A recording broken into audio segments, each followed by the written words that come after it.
बीच एक बार फिर से देश के जंगल चीतों से गुलजार होने जा रहे हैं। नामीबिया से 8 चीते भारत लाए जाएंगे। दरअसल तैयारियां जो हैं वो पूरी हो चुकी हैं और एक बार फिर से देश के जंगल चीतों से गुलजार होने जा रहे हैं। नामीबिया से 8 चीते भारत लाए जाएंगे, तैयारियां पूरी हैं। और मध्य प्रदेश के कूनो नेशनल पार्क में इन चीतों को रखा जाएगा, जिसे चीतों के लिहाज से सबसे उपयुक्त माना जा रहा है। तो 8000 किलोमीटर दूरी तय करके ये चीते आ रहे हैं भारत। प्रधानमंत्री के जन्मदिन के अवसर पर ये चीतों के आगमन की जानकारी, जिसे जानकारी है कि मध्य प्रदेश के कूनो नेशनल पार्क में रखा जाएगा।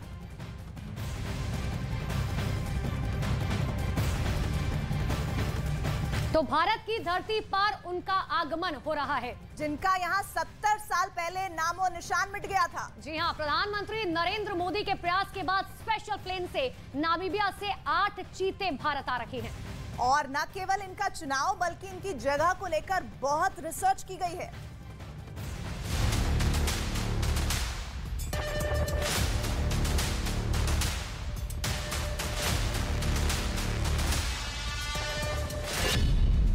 सत्तर साल बाद वापसी।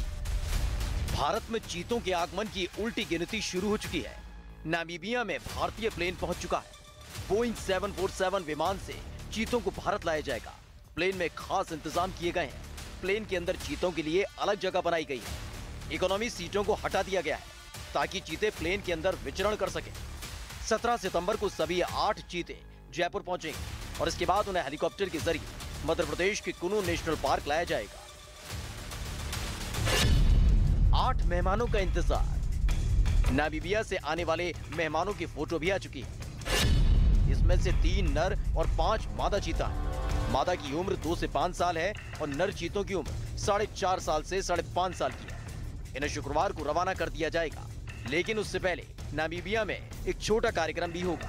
8 मेहमानों का कैसे हुआ चुनाव? 8 मेहमानों का कैसे हुआ चुनाव? इन 8 मेहमानों का चुनाव एक प्रक्रिया के तहत किया गया। पिछले कुछ समय से इनके स्वभाव पर, शिकार कौशल और प्रजनन क्षमता पर नजर रखी जा रही थी। इसके बाद इन 8 मेहमानों का चयन हुआ ताकि एक अलग माहौल में ये वैसे ही रहें जैसे कि नामीबिया में रह रहे हैं।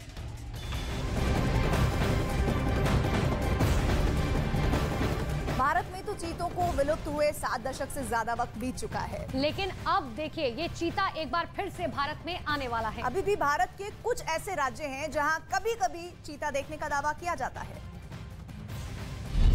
कहां और कैसे रहेंगे चीते? एक सर्वे के मुताबिक भारत के 5 राज्यों में चीते रह सकते हैं। इसमें उत्तर प्रदेश, गुजरात, राजस्थान, छत्तीसगढ़ और मध्य प्रदेश शामिल है। इन 5 राज्यों की 10 जगहों पर चीते के रहने लायक माहौल है। इसमें से मध्य प्रदेश के कुनू नेशनल पार्क को चुना गया क्योंकि यहाँ पर चीतों की खाने की कमी नहीं है। इनके अनुकूल घास और जलवायु है। चीतों के लिए यहाँ अधिकतम औसत तापमान 42.3 डिग्री सेल्सियस से न्यूनतम तापमान 6 से 7 डिग्री सेल्सियस रहता है। चीतों के लिए 750 वर्ग किलोमीटर में रहने की व्यवस्था है। 500 हेक्टेयर में चीतों का बाड़ा बनाया गया है। दरअसल एक महाद्वीप अफ्रीका से दूसरे महाद्वीप एशिया में चीतों को बसाना एक बड़ी घटना है और यही वजह है कि खुद प्रधानमंत्री नरेंद्र मोदी कूनो नेशनल पार्क में अपने जन्मदिन पर चीतों को बाड़े में छोड़ेंगे और इसके साथ ही भारत एक साथ शेर, बाघ और चीते का घर बन जाएगा। भारत में चीता रिटर्न्स। चीता सबसे तेज भागने वाला जानवर है। इनकी अधिकतम गति 120 किलोमीटर प्रति घंटा है। बढ़ते शिकार और बदलते पर्यावरण से चीते भारत से खत्म हो गए। नौबत यहां तक आ गई कि साल 1952 में भारत सरकार ने चीते को विलुप्त प्रजाति की श्रेणी में रख दिया। एक आंकड़े के मुताबिक अकबर के समय में 10,000 से ज्यादा चीते थे, लेकिन 20वीं सदी में जानवरों का आयात होना शुरू हुआ और इनकी संख्या कम होती चली गई। मोदी सरकार में फिर से चीतों को बसाने की प्रक्रिया शुरू हुई, जो पर्यावरण परिस्थितिकी के लिहाज से ऐतिहासिक कदम है।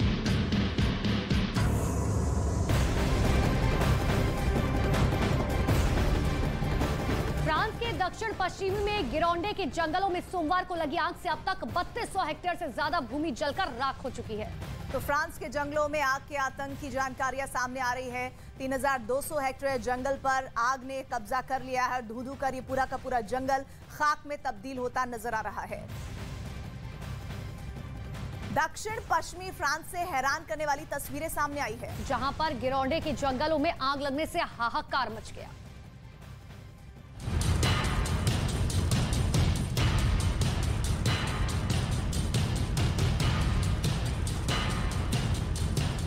और इस आग ने देखते ही देखते भयंकर रूप ले लिया। भीषण आग लगने से जंगल का 3200 हेक्टेयर का हिस्सा जलकर राख हो गया।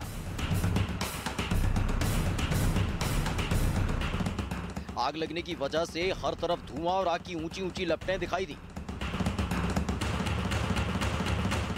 जिस पर काबू पाने के लिए दमकल विभाग के कर्मचारी रात भर कड़ी मशक्कत करते दिखे। हेलीकॉप्टर की मदद से दमकल विभाग के अधिकारियों ने आग की स्थिति को जानने की कोशिश की और उसके आधार पर आग को बुझाने का काम किया गया, जिसके बाद आग पर काबू पाया जा सका। आग लगने के दौरान इस इलाके से करीब 840 लोगों को निकाला गया और सुरक्षित जगह पर पहुंचाया गया। दावा है कि सितंबर की चिलचिलाती गर्मी के बीच भीषण आग बुझाने के बाद भी 300 हेक्टेयर एरिया में बसे जंगल राख हो चुके हैं।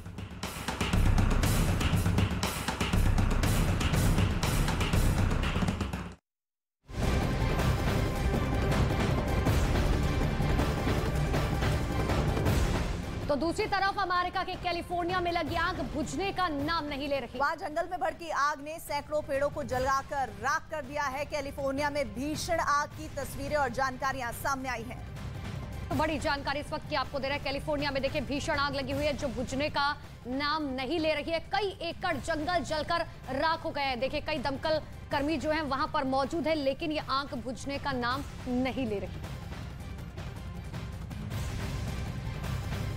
तो अमेरिका के कैलिफोर्निया की तस्वीरें देखिए किस तरह से यहां पर भीषण आग लगी है और ये आग अमेरिका के कैलिफोर्निया में जंगलों में लगी है।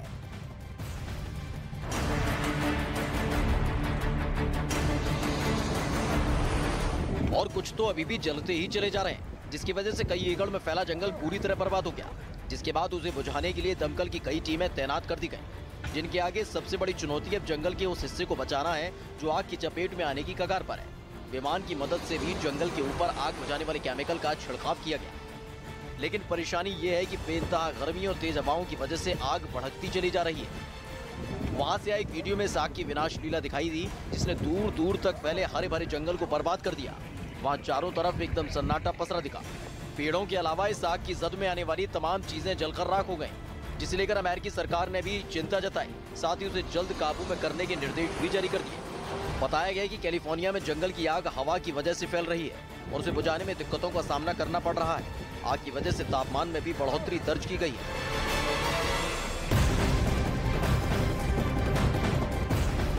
यूपी के लखीमपुर से बड़ी खबर आ रही है। जानकारी है कि 2 नाबालिग बहनों का शव पेड़ से लटकता मिला है। परिवार ने रेप के बाद हत्या करने का आरोप लगाया। पुलिस ने मामले में 6 आरोपियों को हिरासत में लिया है। जांच पड़ताल की जा रही है इस पूरे मामले में। उत्तर प्रदेश के लखीमपुर से ये बड़ी जानकारी और तस्वीर सामने आई है। शर्मनाक घटना, 2 नाबालिग बहनों का शव मिला और जो जानकारी अब तक है, हालांकि पोस्टमार्टम रिपोर्ट से चीजें क्लियर होंगी, लेकिन ये कहा जा रहा है कि रेप के बाद जो है इनकी हत्या कर दी गई। हालांकि फिलहाल पुलिस की गिरफ्त में 6 आरोपी हैं। परिवार का यह आरोप है कि रेप के बाद हत्या की गई। लखीमपुर खीरी में 2 नाबालिग लड़कियों का शव पेड़ से लटका मिलने के बाद हड़कंप मचा हुआ है। इतना ही नहीं, पुलिस ने इस पूरे मामले में अब तक 6 आरोपियों को हिरासत में ले लिया, तो वहीं पुलिस को पोस्टमार्टम रिपोर्ट का भी इंतजार।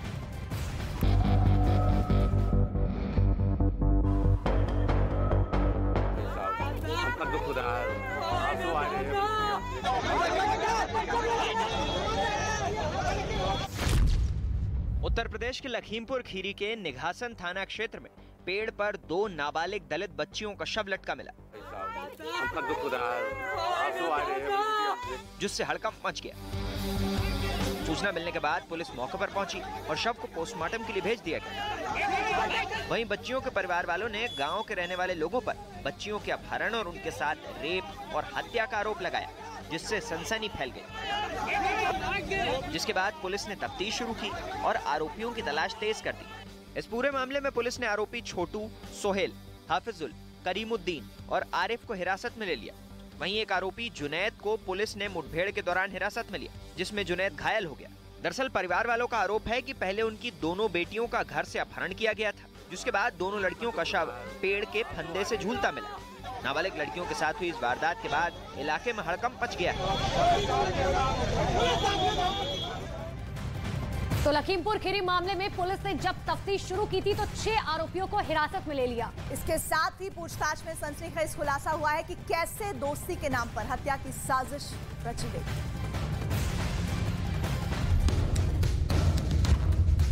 इस पूरे मामले में परिवार की तरफ से जिन लोगों पर आरोप लगाया गया, पुलिस ने उन सभी 6 आरोपियों को धर दबोचा, जिसमें एक आरोपी जुनैद को पुलिस ने मुठभेड़ के बाद हिरासत में लिया। आरोपियों से पुलिस ने जब पूछताछ की तो मामले से पर्दा उठता चला गया। पुलिस की पूछताछ में पता चला कि लड़कियों से आरोपियों की पहले से जान पहचान थी। दोनों लड़कियों की दोस्ती सोहेल और जुनैद से थी। सोहेल और जुनैद ने लड़कियों को मिलने के लिए बुलाया था। इस दौरान दोनों लड़कियां सोहेल और जुनैद से शादी की जिद करने लगी, जिस बात से परेशान होकर दोनों ने अपने दोस्तों के साथ मिलकर दुपट्टे से फांसी लगा दी। कर लिया गया था सोहेल और हफीजुर रहमान को। जुनैद की गिरफ्तारी अभी थोड़ी देर पहले हुई है। एक एनकाउंटर हुआ है, उनके पैर में गोली लगी है संभवतः, तो अभी जस्ट थोड़ी देर पहले की बात है, उसमें गिरफ्तारी की गई है। तो चारों अभियुक्त जो नामजद किए गए तो उन सभी लोगों को गिरफ्तार किया गया है। फिलहाल पुलिस को पोस्टमार्टम रिपोर्ट का इंतजार है, क्योंकि परिवार की तरफ से बच्चियों की हत्या से पहले उनके साथ रेप करने का भी आरोप लगाया गया। ऐसे में पुलिस हर एक कदम फूंक कर रख रही है। नहीं हो रहा दुनिया में।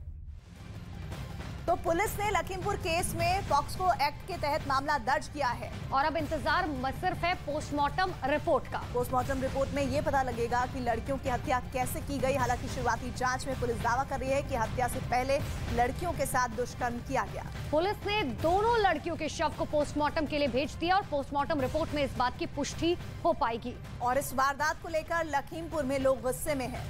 और साथ ही इसे लेकर लोग अब प्रदर्शन भी लगातार कर रहे हैं, जिसकी तस्वीरें हम आपको दिखा रहे हैं कि आखिर लोग किस तरीके से गुस्से में हैं। लोगों का गुस्सा सड़कों पर साफ तौर पर दिखाई दे रहा है। तो एक एक तस्वीर आपको दिखा रहे हैं लखीमपुर में किस तरीके के हालात बने हुए हैं। लेकिन लखीमपुर में जिस खेत से दोनों बहनों का शव बरामद हुआ, वहां न्यूज़ 18 इंडिया पहुंचा। देखिए क्राइम स्पॉट से हमारे सहयोगी अमित की ये रिपोर्ट। लखीमपुर में जिस तरीके से 2 किशोरियों की निर्मम हत्या की गई, उसी क्राइम स्पॉट पर इस वक्त हम मौजूद हैं और आप देख सकते हैं यहाँ पर पुलिस का ने टेप लगाकर बैरिकेडिंग की हुई है ताकि कोई भी शख्स यहाँ पर अंदर ना आ पाए। और जो पेड़ आप देख पा रहे हैं सामने, इसी पेड़ पर दोनों किशोरियों की हत्या करने के बाद उसे उनके दुपट्टे से ही लटका दिया गया था। अगर आसपास के नज़ारे की बात करें तो कैमरा अगर पैन करें हमारे वीडियो जर्नलिस्ट निजाम अंसारी, तो हर तरफ आप गन्ने का खेत यहाँ पर देखेंगे और ये जो स्पॉट है ये तकरीबन 2 किलोमीटर दूरी पर है पीड़िता के घर से। अब जिस तरीके से पुलिस इस पूरे मामले में इन्वेस्टिगेशन कर रही है, पुलिस का कहना है कि चारों आरोपी जो थे उन्हें गिरफ्तार कर लिया है, जिसमें से एक आरोपी को एनकाउंटर करके गिरफ्तार किया गया है, उसके पैर पर गोली लगी है। बाकी आरोपियों से पूछताछ जारी है। पोस्टमार्टम हो चुका है किशोरियों का और पोस्टमार्टम के जो सूत्र बताते हैं कि पहले बलात्कार किया गया है इन किशोरियों के साथ और उसके बाद उनका गला दबाकर हत्या की गई है और फिर पेड़ से लटकाया गया है। इस तरीके की बातें पोस्टमार्टम रिपोर्ट से निकलकर सामने आ रही है।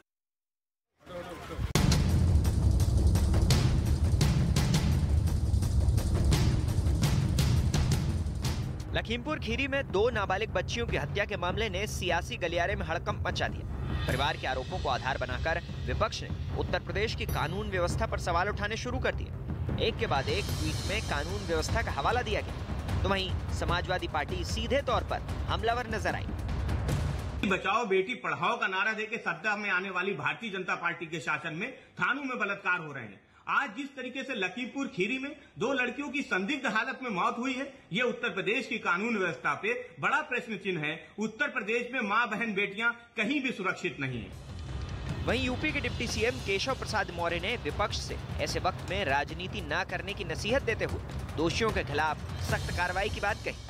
और मैं विपक्ष के, चाहे वह श्री अखिलेश यादव जी हों, चाहे वह श्रीमती प्रियंका मैडम हों और चाहे वो सुश्री मायावती जी हों, उनसे ये अपेक्षा करूंगा कि ऐसे मतलब जब दुख की घड़ी एक परिवार के लिए खड़ी है, राजनीति करने की जगह और उस परिवार को कोई सांत्वना दे सकता है तो वो जरूर देने का काम करे। फिलहाल इस मामले को लेकर लगातार विपक्ष हमलावर है, लेकिन सरकार भी पूरी तरह से अलर्ट नजर आ रही है और उसका असर मामले के चंद घंटे के भीतर आरोपियों की गिरफ्तारी से नजर भी आया।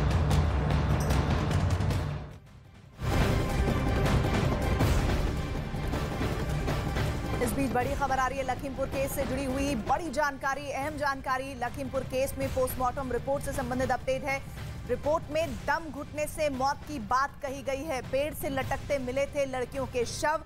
रेप की बात की जा रही थी, लेकिन 6 आरोपी पहले ही गिरफ्तार हो चुके हैं और ऐसे में अब पोस्टमार्टम रिपोर्ट में दम घुटना मौत की वजह बताया गया है। हालांकि पुलिस ने इस पूरे मामले में देखिए अब तक 6 लोगों को गिरफ्तार कर लिया है, लेकिन पोस्टमार्टम रिपोर्ट का ही इंतजार किया जा रहा था, क्योंकि परिवार इस बात का आरोप लगा रहा था कि बच्चियों का बलात्कार किया गया और बलात्कार के बाद उनकी हत्या की गई है गला दबा के। और पोस्टमार्टम रिपोर्ट में भी इस बात का खुलासा हुआ है कि दम घुटने की वजह से ही बच्चियों की मौत हुई। पेड़ से लटकता हुआ दोनों बच्चियों का शव मिला। अभी रिपोर्ट में आधा हिस्सा ही सामने आया है, जिसमें जानकारी मिल रही है कि दम घुटने की वजह से मौत हुई है इन नाबालिग बच्चियों की, लेकिन जो दूसरा पक्ष है जिसमें कहा जा रहा है कि बलात्कार हुआ है, इस पर अभी डिटेल आना पोस्टमार्टम रिपोर्ट के जरिए बाकी है।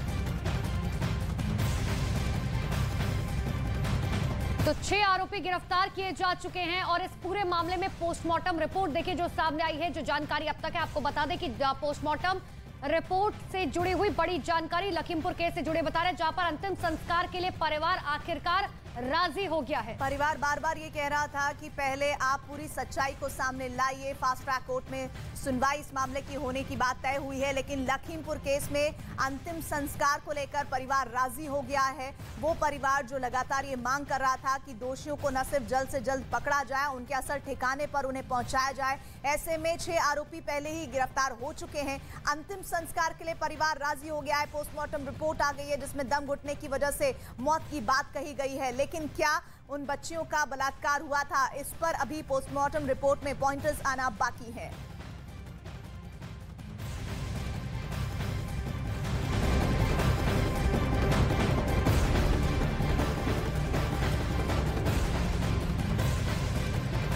और चलिए अब बढ़ते हैं आगे, बात कर लेते हैं जैकलीन फर्नांडिस की। दरअसल सुकेश चंद्रशेखर मामले में जैकलीन फर्नांडिस के बाद नोरा फतेही से अब पूछताछ हो रही है। दिल्ली पुलिस की आर्थिक अपराध शाखा के दफ्तर पर नोरा फतेही से पूछताछ हो रही है और ये दूसरी बार है जब नोरा फतेही से अब पूछताछ की जा रही है।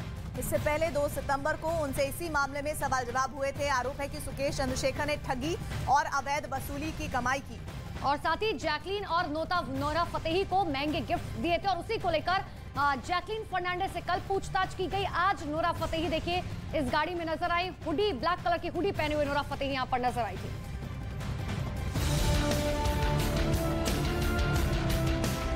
जैकलीन के बाद नोरा फतेही की बड़ी मुश्किल है। उधर 200 करोड़ के वसूली के मामले में जैकलीन फर्नांडिस के बाद अब अभिनेत्री नोरा फतेही की मुश्किलें भी बढ़ गई हैं। नोरा से ईओडब्ल्यू की टीम ने पूछताछ की। नोरा करीब 1 बजे दिल्ली में ईओडब्ल्यू दफ्तर पहुंची। थोड़ी देर बाद ईओडब्ल्यू की विशेष टीम ने उनसे पूछताछ शुरू की। इससे पहले अभिनेत्री नोरा फतेही से सुकेश चंद्रशेखर से जुड़े 200 करोड़ के मनी लॉन्ड्रिंग केस में अब तक 4 बार पूछताछ हो चुकी है। उन्हें 3 बार ईडी ने तलब किया था, तो वहीं 1 बार ईओडब्ल्यू ने भी पूछताछ की थी। रिपोर्ट के मुताबिक उन्होंने सुकेश से महंगे तोहफे मिलने की बात कबूल की थी, लेकिन ये भी बताया था कि वो उसके किसी भी आपराधिक रिकॉर्ड के बारे में नहीं जानती थी। अब ईओडब्ल्यू नोरा फतेही से पूछताछ में यही कनेक्शन खंगालने की कोशिश करेगा। कॉन्ट्रडिक्शंस आ रहे हैं इनके स्टेटमेंट्स में, तो दोनों को कन्फ्रंट कराने के लिए और क्या सच है उसको उगलवाने के लिए कल नोरा को बुलाया गया। और पिंक दोनों के बयानों में मतभेद है। दोनों को सामने बैठाकर क्या सच है उसे उगलवाने के लिए नोरा को बुलाया गया, क्योंकि सुकेश की सहयोगी पिंकी ईरानी भी ईओडब्ल्यू दफ्तर में मौजूद रहेंगी। ऐसे में नोरा फतेही और पिंकी को आमने सामने बैठाकर पूछताछ की जा सकती है। इससे पहले नोरा फतेही ने मनी लॉन्ड्रिंग केस में सरकारी गवाह बनने की बात मानी थी। हालांकि 6 घंटे की पूछताछ में नोरा फतेही ने कई अहम सवालों के जवाब नहीं दिए थे।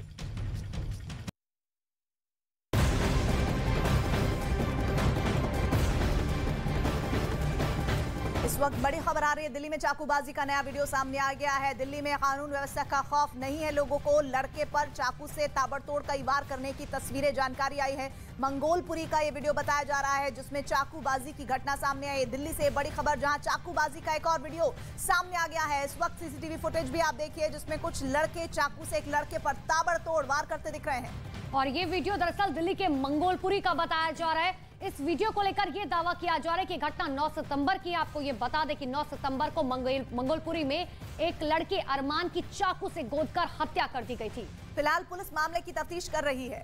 और देखिए तस्वीरें आपको दिखा रहे हैं कि आखिर किस तरीके सीसीटीवी फुटेज में साफ तौर पर दिखाई दे रहा है, ताबड़तोड़ चाकू से वार किया जा रहा है।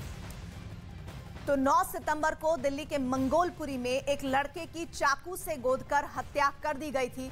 अब एक नया वीडियो इसी से जुड़ा हुआ सामने आया है और जिसे लेकर इस वीडियो को लेकर दरअसल ये दावा किया जा रहा है कि मंगोलपुरी का है और इसमें कुछ लड़के एक लड़के पर चाकू से ताबड़तोड़ वार कर रहे हैं।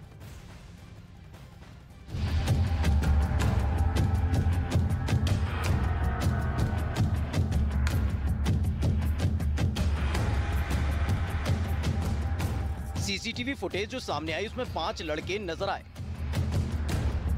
जिसमें से एक लड़के के हाथ में डंडा दिखा। अचानक से अफरा तफरी मच गई। गली से गुजर रहा मोटरसाइकिल सवार अपनी मोटरसाइकिल छोड़कर भागता नजर आया, तो वहीं वो 5 लड़के उस लड़के से मारपीट करते दिखे, जिसमें से 3 लड़कों के हाथ में चाकू नजर आया। वो चाकू से उस लड़के पर ताबड़तोड़ वार करते रहे, तो वहीं वो लड़का बचने की कोशिश करता नजर आया। इसके बाद वो 5 लड़के वहां से फरार हो गए। हो गए, मुझे मेरे चाकू मारे हैं और मेरे दोनों हाथों में मारे हैं, एक ही साथ में और एक ही साथ में। वो सारे कैफ के यार दोस्त हैं और एक अजय मलिक है और एक उसके मामा का लड़का है, औरों को मैं जानता नहीं। और 9 तारीख शाम की बात है, 4 बजे। कोई बात नहीं थी, मैं सिर्फ बैठा हुआ था, आए और आते ही मुझे मारना चालू करा बस उन्होंने। इस वीडियो को लेकर दावा किया गया कि ये वीडियो दिल्ली के मंगोलपुरी के ओ ब्लॉक का है। 9 सितंबर को शाम 4 बजे ये लड़के इलाके में रहने वाले रवि नाम के लड़के पर टूट पड़े,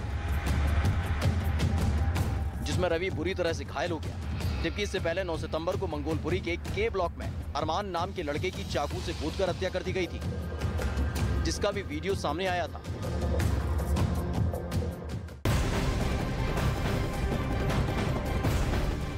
तो देश में एक बार फिर से वायरस का खतरा मंडरा रहा है, जो बड़ी तेजी से पूरे देश में फैल रहा है। लंपी वायरस का कहर गाय भैंसों पर देखने को मिल रहा है। इतना ही नहीं, जिसकी वजह से अब तक कई गायों की मौत हो चुकी है।